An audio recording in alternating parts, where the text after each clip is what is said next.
What's up runners? Speedrunning can be quite a demanding sport, whether it's the mental fatigue you get from resetting a run for hours on end, or the physical fatigue from sharpening pencils all day. Speedruns are fundamentally challenging, which is why many people gravitate towards them. And at its core, speedrunning is just completing a specific task as fast as possible, which is why it doesn't just stop at the virtual world. This idea is what prompted me to go out and look for some of the craziest real-life speedruns I could find. And what I ended up discovering is the most dangerous and life-threatening speedrun in the world, the Coast to Coast Cannonball Run speedrun. A run that has already claimed the lives of 4 individuals, at least to the public's knowledge. What is the Coast to Coast Cannonball Run, you may ask? Well, to put it simply, it's a race across the country, starting at the Red Ball Garage in New York City and ending at the Portofino Hotel and Marina in Redondo Beach, California, spanning a total distance of about 2,812 miles, at least through this specific route on Google Maps. Of course, it could be longer or shorter if you choose to drive through a different route. What makes this much more special than any other speedrun is that it's not just an ordinary run. It was and still is a spectacle. A spectacle so amazing that it's been ongoing for the past 120 years. So amazing that someone chose to compete using an ambulance. So amazing that it spawned the movie where Jackie Chan plays the coveted role of Subaru driver number 1. Today I'd like to share with you the story of how the Cannonball Run became what it is now, the incredible nature of the run itself, why would people compete in such a dangerous speedrun in general, and why the current world record will never be beaten ever again. So let's begin. The true start of the Cannonball Run dates all the way back to 1903, where the first documented world record of 64 days was set by H. Nelson Jackson and Sewall Crocker in a 1903 Winton Touring. They never intended it to turn into a race, however. They just wanted to prove to the world, which in this case was America, that you could drive across the country if you really wanted to. At the time, it wasn't yet known as the Cannonball Run. It had a much more lighthearted name of just going crazy. But although many other competitors came around at that time, it wasn't until a man by the name of Irwin Cannonball Baker competed that the record would be significantly dropped. In 1915, Baker drove aboard his motorcycle across the country to set a new record of just 11 and a half days, crushing the previous record by 53 whole days. His strategy at the time was quite ingenious. He laid out gas tanks along his route during his practice runs, allowing him to avoid the hassle of finding a nearby refueling station and losing time. He wasn't satisfied with an 11-day record though. 19 years later in 1933, during the Great Depression by the way, Baker zoomed along in a grand automobile to set a new record of just 53 hours and 30 minutes. Opting to use a car instead of a motorcycle truly was a big time saver for obvious reasons. A car was the only viable option if you wanted a shot at the record. In November of 1971, one Brock Yates decided to organize an unsanctioned illegal street race known as the Cannonball Baker Sea to Shining Sea Memorial Trophy Dash, inspired by the legend himself. As time went on, the name would be whittled down to just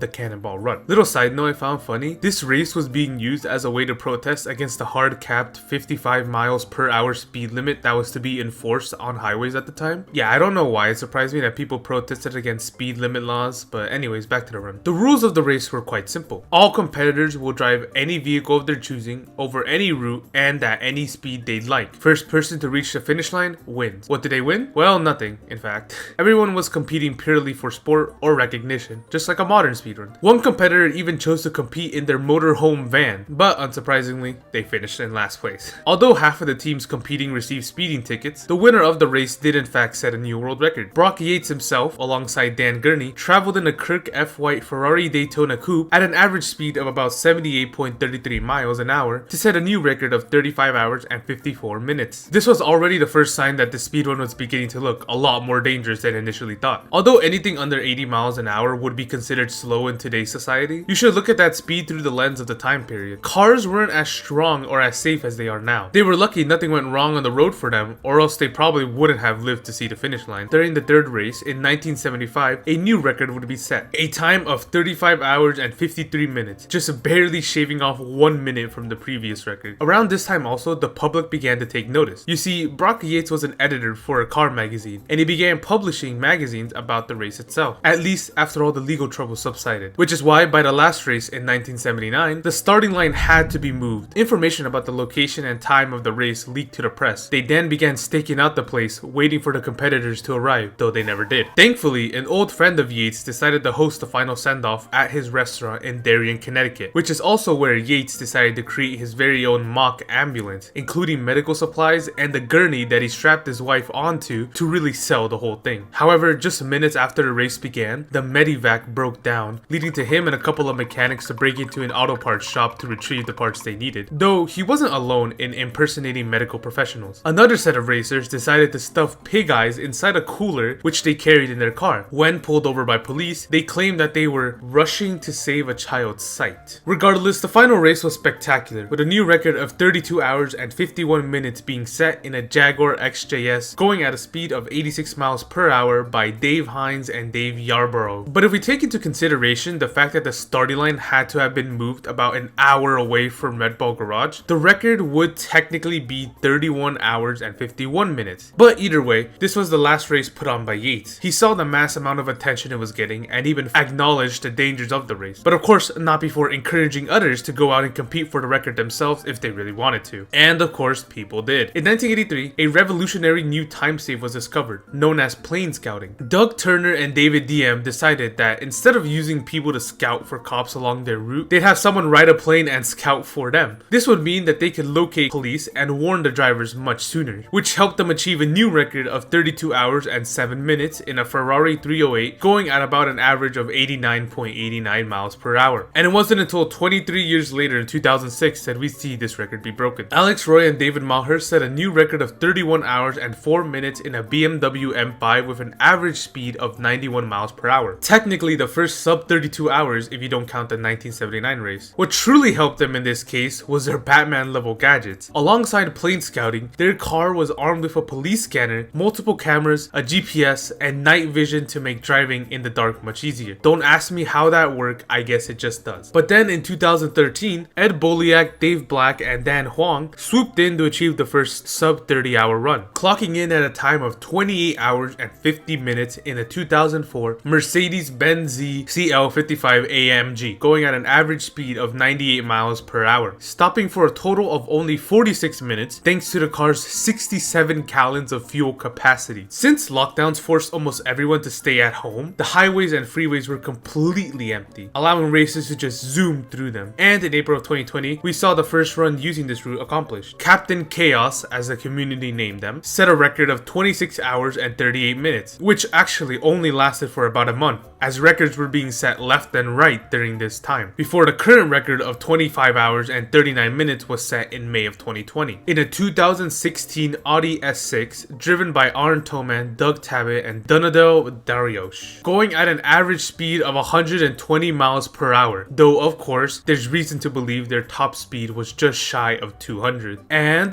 that's where the record stands and probably will stand forever, because the highways aren't empty anymore. Hell, the traffic is probably worse than pre-lockdown era, unless of course someone creates a flying car or decides to drive through literally any route imaginable. But although that's about where the Cannonball Run any percent speedrun stands as of now, it's not the end of the Cannonball Run just yet. Just like any speedrun game, the Cannonball Run also has a couple of different categories. The Cannonball Run solo percent, arguably more dangerous than the any percent since you don't have a partner to switch off to if you get too tired, sits at a current record of 27 hours and 54 minutes, set by Carl Dietz in a 2016 Cadillac ATS back in April of 2020. There is an alleged time of 25 hours and 55 minutes, but most people in the community choose not to believe it, as detailed by this 56-page report on why the run was most likely illegitimate. There's also the Cannonball Run 100% category, where you go from New York to LA and then straight back to New York, currently sitting at 65 hours and 19 minutes, set in a 2012 Mercedes S500 by Bennett Wilson, Chris Ruppman, and Grady Leno, set back in April of 2022, which also comes out to an average speed of 86.1 miles per hour. Pretty slow if you ask me, but nonetheless a record. There's also the Cannonball Run OG percent, where you go across the country in a motorcycle. Currently, this category sits at a record of 32 hours and 52 minutes aboard a 2014 Yamaha FJR 1300 set by none other than Alex Jones.